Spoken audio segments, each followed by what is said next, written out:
What's up, everybody? Marvel has released the first trailer for the Fantastic Four First Steps. And these are my thoughts about the trailer, what I like, what I don't like, while pointing out some of the things you might have missed. But before we get started, don't forget to smash that like button, comment below, and subscribe for more content like this. As the trailer begins, we get a first look inside the Baxter building, with an establishing shot of the Fantastic Four's living room. What I like here is the 60s aesthetic immediately sets the mood. You can immediately see, even if you didn't know anything about this movie, that it doesn't take place in our time. In fact, this movie takes place in an alternate version of the 1960s that is far more advanced than our world, due to the scientific breakthroughs and advancements of Reed Richards. That's just one reason why the Fantastic Four works best set in the same time period that they first appeared in the comics. A big part of their origin and the challenges they face have a lot to do with where the real world was at in the 1960s when it comes to space exploration. The first Fantastic Four comic book debuted in 1961, the same year the first man went to space, and the same decade that Neil Armstrong took his first steps on the moon. Next, the first characters we meet are Reed Richards, aka Mr. Fantastic, played by Pedro Pascal, and Sue Storm, aka Invisible Woman, played by Vanessa Kirby. It looks like they're showing their home to someone, possibly a reporter, and having an interview. Reed Richards mentions that they have dinner together every night as a family. The first thing that caught my attention was the odd way Sue Storm was walking in this scene, especially the way her hands were positioned. It's very different than the version shown in the D23 trailer. In that one, her hands were cupped over her stomach, but here they're not. There have been some rumors that Sue Storm might become pregnant in this movie, which also would play into the title First Steps. If true, she would give birth to Franklin and Valera Richards, both of whom gain powers in the comics and play a major role in Avengers Secret Wars, a movie that will bring the Fantastic Four along with their teenage son and daughter face to face with Dr. Doom, played by Robert Downey Jr. Next, we transition from the boxy 4:3 aspect ratio to the widescreen 16:9, which is a pretty cool way to immerse us into the trailer. Then we get our first look at Herbie the robot, and Ben Grimm, aka The Thing, played by Ebon Moss-Bachrach. What I like about The Thing is that he looks very comic book accurate. I think the design of his face is an upgrade from the previous Fantastic Four films. What I don't like is some of the CGI, like the movement of his mouth. It doesn't quite match up with the words that he's speaking. They're definitely out of sync. I've already seen some people making excuses for this because the character is made of rock. But Marvel didn't seem to have this issue in Thor Ragnarok with Korg, voiced by Taika Waititi. So it just feels like people are trying hard to cope with why Marvel didn't have this fixed before the trailer was released. I'm also not a fan of the CGI clothing. In the comics and previous versions of the Fantastic Four movies, the Thing always just wore shorts and pants, unless he didn't want to be recognized. So it feels a bit strange to see him fully clothed in every scene of this trailer. It kind of gives off this impression that Marvel's trying to save money by not having to fully render the rocks in his entire body. But I really like what they did with Herbie in this trailer. His design is awesome, and he looks so close to his comic book version. Herbie was originally created for the Fantastic Four animated series in the 1970s as a replacement for the Human Torch, who couldn't be used on TV at the time due to Marvel licensing the film rights to another company. But now, for the first time, we get to see Herbie in live action, and it's in this funny moment where the Thing reacts to some of the sauce Herbie's cooking.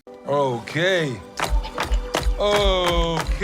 Next, we get a shot of Reed Richards doing some serious physics on a very long chalkboard that seems perfectly suited for his stretching powers. Written on it, we see something that looks like a wormhole along with some major mathematical calculations. Reed Richards is supposed to be the smartest person in the Marvel Universe, so this scene may just be trying to convey his extraordinary intelligence. In the D23 trailer, we see Reed Richards teaching a class about alternate dimensions to a room full of bored kids. But neither trailer shows Reed Richards using his stretching powers, which might just be because the visual effects aren't finished. There are a few shots of the team suited up in their astronaut gear. We even see the launch of their rocket called Marvel 1, which I think looks pretty cool. Then there's a quick look at Sue Storm turning invisible. It's a bit underwhelming. It kind of just looks like she's fading away in slow motion. But hopefully that's just the effect when she first gains her powers, not how it looks every time she uses them. We also get this shot of her creating an invisible field, which is such a classic Sue Storm moment, one that feels straight out of the comics. I think Vanessa Kirby is a solid casting choice. She looks great as Sue Storm. We also get the typical scene of the Thing wearing a trench coat and hat, feeling down about his transformation. He watches old footage of himself getting ready for their space mission, but now all he sees is a rock monster staring back at him. Only his Fantastic Four family still sees him as Ben Grimm. Then the team sees a huge explosion in the sky, and then Johnny Storm, aka the Human Torch, played by Joseph Quinn, jumps off the balcony, bursts into flames, and takes off flying. It's a cool scene, and I should be impressed, but it's far too similar to the scene from the 2005 Fantastic Four movie, where Chris Evans, Johnny Storm, jumps off the balcony and does the same thing. And honestly, that's one of the biggest issues with this trailer. I think for people who aren't big comic book fans, but have seen that older movie, might watch this trailer and feel like they're not really seeing anything new. It would have been better if they had shown him doing something we haven't seen him do before. There's also this scene where Johnny Storm suddenly loses his power. There's a similar scene in the Fantastic Four Rise of the Silver Surfer where Johnny Storm is chasing the Silver Surfer and loses his powers after they make contact. It's hard to be impressed when so many of the scenes in this movie feel like they've been done before in other movies. I was really excited to see how the Human Torch would look, but the flames here just don't look as good to me as they did in those older films. In this movie, the Human Torch's flames look almost animated, but maybe that was the look they were going for. But I was pretty surprised that it looks like a downgrade. It seems like director Matt Shankman, who also directed Marvel's WandaVision, is aiming for a retro comic book style animation with the visuals, which I think is a really big gamble. We also get this shot of the Fantasticar racing down the street. In the D23 trailer, we actually see the car flying through the city, which I thought would have been shown in this teaser trailer. I really think it was a mistake not to include that footage here. There's also this mysterious shot of John Malkovich, which is pretty intriguing since Marvel hasn't revealed who his character is yet. He'll be joining Natasha Lyonne and Paul Walter Hauser, who have also been cast in roles that haven't been disclosed yet. So it will be interesting to see how their characters fit into the story. Then near the end of the trailer, there's a couple of shots of Galactus, who will be voiced by Ralph Ineson. In the comics, Galactus is a cosmic entity who devours planets for energy. Some people are complaining that they made him look too small, but Galactus can increase and decrease the size of his body in the comics. So I really don't have a problem with the way he's being depicted here. Who we don't see in this trailer is the Silver Surfer, who always arrives before Galactus. This movie is going to feature a female Silver Surfer named Shala Bal, played by Julia Garner. At the end of the trailer, we finally get to see the Fantastic Four together as a team in their costumes. I like how the suits are mostly similar, but with just a few minor differences. The designs really fit the time period, and you can imagine if superheroes existed in the 1960s, their suits would probably look something like this. My only complaint with this shot is the Thing, Ben Grimm, looks shorter than Sue Storm here, when he's supposed to be the tallest member of the team. But I think this is just due to him standing behind her, which I didn't immediately notice until I took a closer look.